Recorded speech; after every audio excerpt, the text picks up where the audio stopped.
정죄와 징계. 이미 목욕한 자는 발밖에 씻을 필요가 없느니라. 온 몸이 깨끗하니라. 요한복음 13장 10절. 십자가의 능력은 우리가 지옥에 갈 죄인이라는 사실을 깨닫게 합니다. 또한 우리의 죄가 예수님의 십자가에서 완전히 사함을 받고 깨끗하게 되었다는 사실을 깨닫게 하고 믿어지게 하는 능력입니다. 우리는 우리를 정죄하는 모든 죄에서 구원받았고 하나님의 자녀가 되었습니다. 그렇다면 그리스도인들은 더 이상 죄와 상관없는 삶을 살게 되는 것일까요? 그렇지 않습니다. 죄의 문제는 불신자만의 문제가 아닙니다. 예수님을 영접하고 구원받은 그리스도인에게도 여전히 죄의 문제는 중요합니다. 제가 하나님을 구주로 영접하고 나서 마음에 굳게 결심한 것은 다시는 죄를 짓지 않겠다는 것이었습니다. 하나님 앞에서 조그만한 죄도 짓고 싶지 않다는 마음으로 하나님 앞에 기도하고 결단했습니다. 저는 제가 엄청나게 변화될 줄 알았습니다. 이제는 새 삶을 살게 되겠구나 하고 생각했습니다. 그런데 하루가 지나고 이틀이 지나고 사흘이 지나도 제 삶이 그대로였습니다. 제 마음의 육신의 정욕, 안목의 정욕, 이생의 자랑이 하나도 없어지지 않고 그대로 남아있는 것입니다. 이것을 자각하고는 정말 당황스러웠습니다. 내가 아직도 진짜 회개를 하지 않은 것인가? 하는 생각이 들기도 했습니다. 구원파와 같은 이단은 이런 점을 이용하여 성도들을 미혹합니다. 그들은 성도들에게 당신은 정말 구원받았습니까? 그렇다면 언제 구원받았습니까? 구원을 받았다면 생일을 기억하듯 구원받은 날짜를 기억해야 합니다.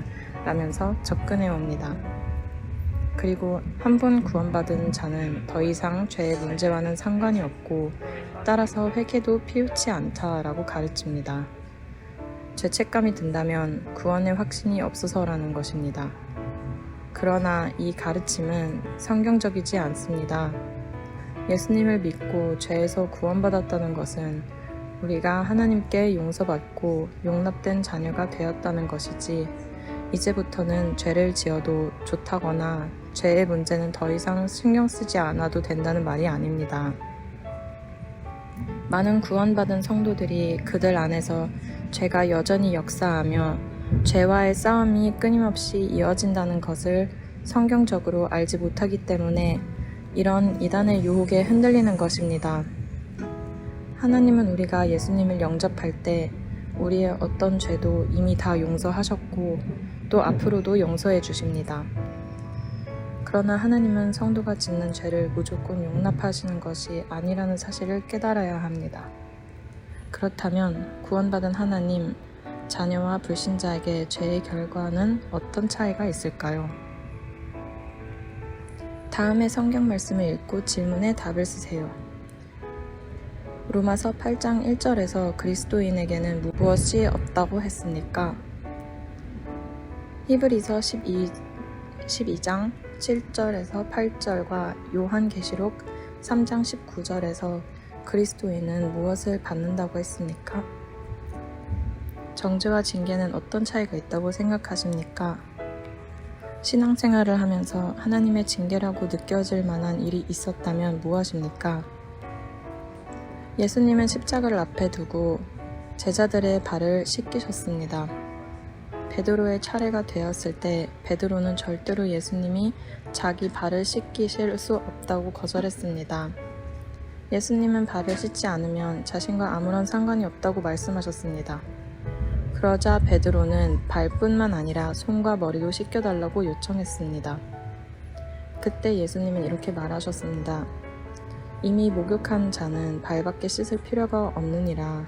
온몸이 깨끗하니라. 요한복음 13장 10절. 그리스도인들은 불신자들과는 달리 목욕한 자들입니다. 발만 씻으면 되는 사람들입니다. 불신자들이 죄를 지으면 정죄를 받습니다. 율법에 의하여 죄인임이 드러나고 지옥에 가야 한다는 판결을 받게 되는 것입니다. 그러나 그리스도인들이 죄를 지으면 정죄가 아니라 징계를 받습니다. 정죄와 징계는 전혀 다른 차원입니다. 하나님께서는 그리스도인들이 죄를 지어도 정죄해서 버리시지 않습니다.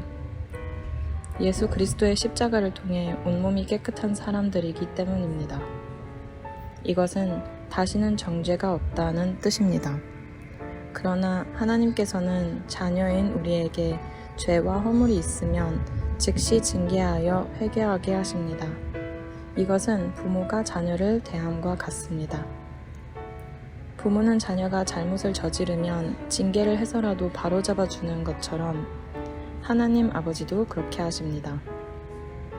어느 날 유명한 부흥사인 무디에게 어떤 여자 교인이 찾아와서 이렇게 말했습니다. 제가 아무리 범죄해도 하나님은 저를 그대로 놔두세요. 그러므로 하나님은 계시지 않는 게 분명해요. 이 이야기를 듣고 있던 무디는 부인을 지그시 바라보면서 이렇게 이야기합니다. 부인, 지금 부인은 스스로 그리스도인이 아니라는 사실을 증명하고 있습니다. 왜요? 제가 교회를 얼마나 오래 출석했는데요. 부인이 반문하자 무디는 다시 말합니다. 당신이 그리스도인이라면 하나님은 당신을 그대로 놔두지 않으셨을 것이기 때문입니다. 예레미야 5장 25절에서 그리스도인이 하나님께서 주시는 좋은 것을 누리지 못하는 이유를 무엇 때문이라고 합니까? 하나님께서는 죄 위에 은혜와 부흥을 부어주시지 않습니다.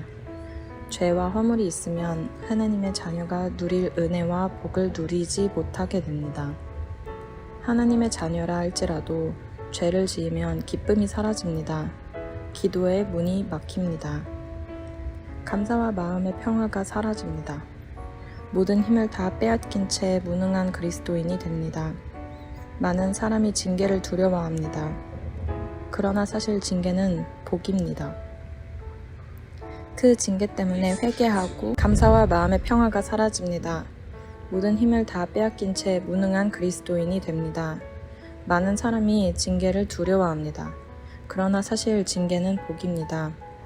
그 징계 때문에 회개하고 하나님과의 관계를 회복할 수 있는 기회를 얻게 되기 때문입니다. 반대로 죄를 지어도 잘 되는 것은 복이 아니라 하나님께 버림받았다는 증거입니다. 또한 그들이 마음에 하나님 두기를 싫어하며 하나님께서 그들을 그 성실한 마음대로 내버려 두사 합당하지 못한 일을 하게 하셨으니 로마서 1장 28절. 징계는 고통스럽지만 징계가 있다는 것은 하나님의 자녀라는 증거입니다. 그러므로 회개는 구원받지 못한 사람에게만 필요한 것이 아닙니다. 구원받은 그리스도인에게 더욱 필요한 것이 바로 회개입니다. 당신이 죄 때문에 누리지 못한 하나님의 은혜는 무엇입니까? 그것이 회복되었습니까?